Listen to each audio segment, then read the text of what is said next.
bazosenga nini?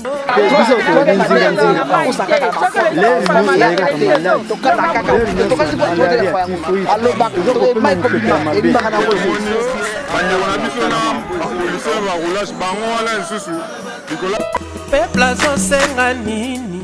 Donc tu as difficulté à tracasser ma casse, on va kotambola kutu bien ezate. Donc attaque pour nga vraiment na regretter ma casse. Na éviter ce qui l'état na biso azato azate. Tout la nananu. Combien de mamans oyo bazwaka ba taxe na bango chaque jour? Combien? Hein? Combien papa pour nani bazo nyoko la biso boye? Ba konza résident zo ba tela so situation ka uka mai ezala te la feli bananier. To mama oto aka mai na ba choka ndengwana. Twe to boki to aka mai. Wese zo le ka badala nie zo le ka ka oto aka mai. Tozana pasi na mukali kura ezate mai ezate mabengi. Tozo mona pasi président Bongisa.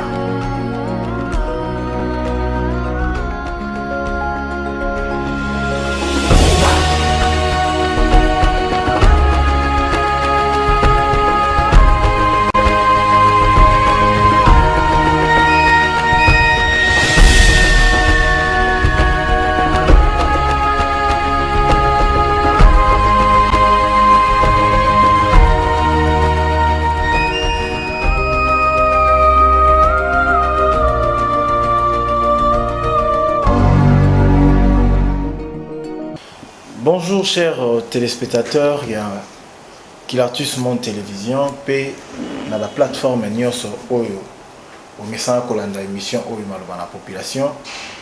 Vraiment les lotoyers, tout mes canons qu'on a au Italie, ba mesure Oyo le gouverneur, il y a vu Provence, il y a Kinshasa, Gentilly, Gobelazui, n'a pas ment Oyo batufo bafuta.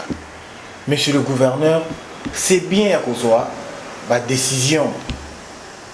Mais il faut que la décision est la ming accompagnée. Et vous avez une très bonne chose. Quand vous avez des mesures sur la Covid-19, c'est une très bonne chose. Et ça m'a là pour combattre la population. Mais nous avons mis tout na ba mesure oyo zwaki na ba mande oyo batu fu ba futa ba obalati ba cash nete bazana ba mande na bango batu ba bloquer ba couvre-feu bazana ba mande na bango. Mais nous avons mis tout na population zali ko se déranger makasi batu oyo topi ba mituka oyo bazali ko matisa transport nanko ba mande nini fo ba futa, c'est grave. Oyo salami lelo na ville province ya Kinshasa na Tongo, c'est grave. Transport est comme difficile, ba chauffeur ba matisi ba mituka nanko victoire Kobanda Sina, Ti, Victoire, transport 2000 francs. Ville Boulevard 2500. Makitambo magasin Ti, Victoire 2500, 2000 parfois. Ezali Nini. Et puis, le chauffeur, on a ce que tout le monde a besoin de transport sur base de quoi? Bazo paie sa population réponse beaucoup de retour à Gentilly. Monsieur le gouverneur de la ville Gentilly Ngobilambaka, modèle oyo batbasa ko matela na kati ya transport en commun na ville. Est-ce que vous allez koyeba ndenge baza ko matelango? C'est compliqué. Oyo za ko bakisa sous malade yango. Ba chauffeur baza ko respecter sous nombre ya ba tout faut ba fa na kati ya bus et puis baza ko welela yango. Baza ko sangana avant ba monta na kati ya bus, faut ko futa mbongo na se, o futi mbongo te okay, batu batamboli lelo makolo. Et ça li passe na mawa. Biso musana biso ezali ya ko lobela ya ko dénoncer ba pratique mususu za ko sala malamu te. Comme na ebité ministre ya transport à ville à Kinshasa musala na ezalaka nini? Victoire Massina ezalaka 500 francs selon Mibeko. Mais ba matisa yango kale comme 1000 francs, personne n'en parle. Mais to comme na ba période oyo toza na période de crise sanitaire, ba population de la bazo vivre dans ba conditions malamu te. Kotia maman ya mukolo batu ba futa ba transport 2000 francs Victoire. Oyo mboka nini vraiment où toza ko vivre. Le gouverneur a vu province ya Kinshasa monsieur Gentilly Ngobilambaka. Il faut ba mesure d'encadrement ezala. Tinda ba service na yo ba kene na ba arrêt de bus. Batana makambo ezo salama wana. Et puis ba chauffeur bazo futa batu ba transport na ba 2000 francs na ba course à niquer. Na éviter gens de l'ordre peut bazali. Ce n'est pas normal. dans la période où il y a crise sanitaire, la population va vivre dans des conditions à malamouté. Quand on a tout makolo, pendant que on a transport dans la poche. Et ça normalité. Et ça normalité. Ba mesure où besoin qui pour lutter contre la propagation de la COVID-19. Et ça bien pour la population, mais il y a des pour faire souffrir encore la population. Bokangi ba bar, bokangi ba terrasse, bokangi ba biloko ebele. Mais non, pourquoi ba mesure ya makasi ezozo matin na o etali bon ba transport en commun. Ba mususu bazo fanisa ba tu ba 5 ba 4 donc kuna na kata mitukane contamination au sala matin. Mais je comprends pas. Et ça normalité. Ministre à transport, atambola non? Atambola. Lelo na ville à Kinshasa, ezalaki compliqué. Je vis nga moko na misu na ngai, batu ba utinete ba côté ya ba changu, makolo. Hôtel mi la barré et puis demi terrain. Kobanda Kingasa na suka ou bien quartier 1, kokoma na 7e rue 1500 francs. Ce n'est pas normal. Ce n'est pas normal. Ville boulevard où ils ont 1000 francs, 2500. Et puis, là, on a chauffeur qui dit que le tuna, la population, ils ont mis le tuna Jantiningo Bilambaka. Mais ce n'est pas normal. Monsieur le gouverneur, mesure d'encadrement ezala. Agent de l'ordre, bazala, wana na terrain, chauffeur oyo amatisi transport nanko, bakangaye. Vu le Kinshasa yango moko, asape na bus yango ebelete. Mais quand même, ma bus, ma transport, il y a pas privé. Mais bah comme ça, côté, il faut mibeko mboke ezana mibeko. État des droits la cité mutu face à la makamndenge alingi. Olali olamuki, o mati transport na ndenge na yo, otamusi ba ndeko na yo makolo oyo bazoko kindeko luka. Ba boko la pe bana. Lelo batu mususu na ville ya Kinshasa bakela ba misala na bango en retard. Dikolo y a ba chauffeur, ba komisi ba rosala demi-terrain. Obandi neti kitambo magasin, au souka kaka on a 24 heures, tu payes 1500 francs ou 1000 francs. Et ça normalité, baturo ba uti ba ipen. Ba uti ba ipen, ba so tambola makolo tia on a magasin. Et ça normalité pour na nini boye. Na ba mesure o bozui, ba mande o ba faut ba futa pour na o etali cash. Beaucoup de ya ba chauffeur. Beaucoup de ya ba chauffeur. Amatisi transport encore, il doit payer des amendes. Et puis c'est l'État qui fixe. Bablo Etali va transport. Ministre à transport à ville à Kinshasa. Attends le gouvernement central. Le ministre nana comme on écoute ils ont qui m'a pour candele qui m'a cassé. Hein, Chéribé Okeng. Il faut qu'on trouve solution. Il faut qu'on trouve solution. Pendant la période où il y a mesure ezali. Mais on va continuer à tambola boy makolo, on continue à vivre dans le transport, il y a pas si. Mais c'est le gouverneur Jantiningo Bilambaka, vraiment message où ezali mingi pour na yo ezali patron à ville à Kinshasa. Ba kinois objectif na ezali ba kinois bazala malamu. Mais ce qui objectif na ezali ba kinois va vivre kimia bazala malamu. Tina ba service là on a terrain. Général Sivano Kasongazali na ba service nyonso ya la police ba kita na ba terrain batala moninga na ba arrêt de bus nyonso na ba Victoire na ba rond-point magasin na ba quartier 1 na ba Petro Congo partout. Il faut qu'on accompagne le chef de l'État. Bon ils allaient faire souffrir encore la population. Objectif il y a COVID-19 ba mesure o bimaki ils a pour na kobatela là. Ils allaient sous-sauter mesure et pour na kobatela là. Ba mususu ba sangani pour banyoko la population vraiment et ça passe mingi biso musana biso zali ko dénoncer ya ko lobela population ba sali la possibilité te ya ko leka na ba télévision pour na ko sala ba intervention lokwa ba politicien biso ba pandisa ngo musana biso zali ya ko lobela bango des histoires s'est passé na misu na ngai tu poses des questions à ba chauffeur baso répondre yo keno ko parce que no tout la Chantini muta alukai makambo nyos donc baso ko arriver même pas bango pe ya ko comprendre que ba mesure au bazui et ça pour la troisième vague on dirait donc baza ko ignorer même que COVID-19 ango ezali modèle oyo baso fana na kata ba mituka je ne sais pas ce qui baza conscient Ceux qui sont conscients. Ce n'est pas normal. Il faut que le gouvernement ça quelque chose parce que quand on a un transport en commun, cas et mataliso sous quand on a transport en commun, problème est belé koya. Problème est belé koya. Donc quand ça qui se dit bokangi bar, terrasse, restaurant et tout comme ça, n'est quand même la discipliné, mais non, les gens ne sont pas disciplinés. Les Quinois ne sont pas disciplinés. Il faut trouver la solution pour discipliner les Quinois. En particulier les chauffeurs aussi. Bazo fan ça bateau 4x4 là-bas et puis comme modèle bazo matango bazo wele la transport. Donc vraiment et ça passe mingi. Et ça li passe mingi biso tozo sonner kaka. Tozo beta CT. Tozo beta CT pour la bakonzi ba mona makambo ezali kosalema. Vraiment ceux qui vont trouver solution ça sera compliqué, ça sera compliqué. Ça sera vraiment compliqué. Vraiment bas service il y a hôtel de ville à Kinshasa ba o ba nyonso bazali ko accompagner le gouverneur à ville à Kinshasa o ba kutala élément oyo ba commissaire message et pas gouverneur. Ba commissaire message et pas gouverneur, l'objectif est d'aller à trouver solution. Il y a qu'à trouver solution. Il y a qu'à trouver solution. Ba Quinois maladie ezali. Mais si koyo maladie ezali, il faut qu'on m'y batte là. Ce qui population balingi qu'on m'y batte là.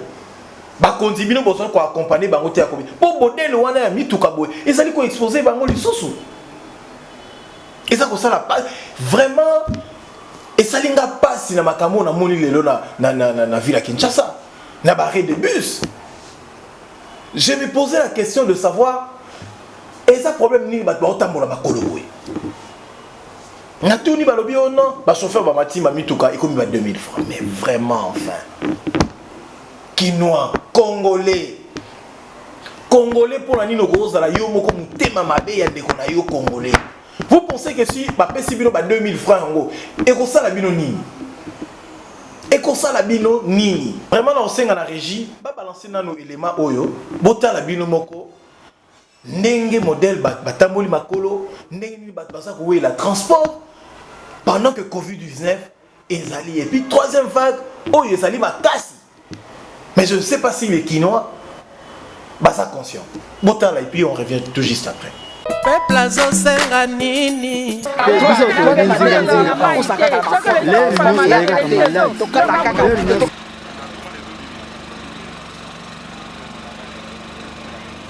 Bon, en réalité, ça est malamu. Mais ma bête aux hommes nini. Bah continuer biso ma bête aux hommes na bazo za mesure c'est comme si ba raisonner malamu ti. Oui, bien sûr, malade des alliés. Oh, les importés anini. Et les problèmes anini. Il faut que les mécanismes réduire le prix à carburant à Bango. Comme ça, bateau à transport à commun ou transport privé, Bango peut pas y aller au salaire. Qui n'est pas barré de bis. Transport est comme 1000 francs. Net singa ina ufa ina kingasani. Mais comme obligé na foutre la moutou, oh ya ça na place de transport. Est-ce que ça a un sens? C'est que tu as un pays sans loi. Parce que le pays où ils ont la loi. Moutou a comment de transport na volonté na yé sans que le gouvernement passe ordre que le transport est mati. Parce que il bango ba gouvernement ngoyo lobby. Bango ba mesure ni bazina ba tu ba mati biso transport dans nko. Be papa. Na wuti ba na kingasani makolo. Donc ndena za makolo pasi transport ezate tozo nyoka matoye pe na wenzo koteke ezate ko benga na biso chiko biso to suka ndeni. Donc faut que longola bango ba tcha batu mususu. Kwa biso vie bonga. Eza bongo. Eza bongo penza. Awa nde tozo te abo toko kene makolo tina bandaku. Bon, mesures barrières pour la survie à la population, c'est bien. Mais, et l'autre déplorer, en tant que population, tu as remarqué que le transport est commis demi-terrain. En plus, le matisse est pris. Et puis, ce qu'on a remarqué, on a rendu aux autres à la bozo, on a basé belé, transport exaté. Alors, on a aussi un gouvernement. Ceux qui ont Rolanda Bisso, on a aussi un bango que bazwa ba mesure avec sécurité. Bango bazwa ba mesure ba lobi que non ba bar, ba boîte, ba nini, ba transport, ba to bazala na ba limitation. Mais maintenant, est-ce que ba prévoyait qui pour la population oyo bazo subir likambo yo. Bon moni que des ordres un peu partout. Ba musuba na masque, ba musuba na masque té. Côté soda kanga mutu na masque mais pembeni mutu na masque azate. Donc on ne sait pas toujours qu'il y a des vacations à boyendenge nini. Gouvernement il faut la population en charge. Biso ton limite landa au gouvernement loba. Mais y gouvernement il faut la biso en charge. Hollandi, il faut la biso en charge parce que tant oiseau ko loba na ba chauffeur ba to ba église ba tout nyonso, il faut alukape ba terrain d'entente et puis ba piste de solution comment biso to la sauvegarder. Peuple azosenga nini?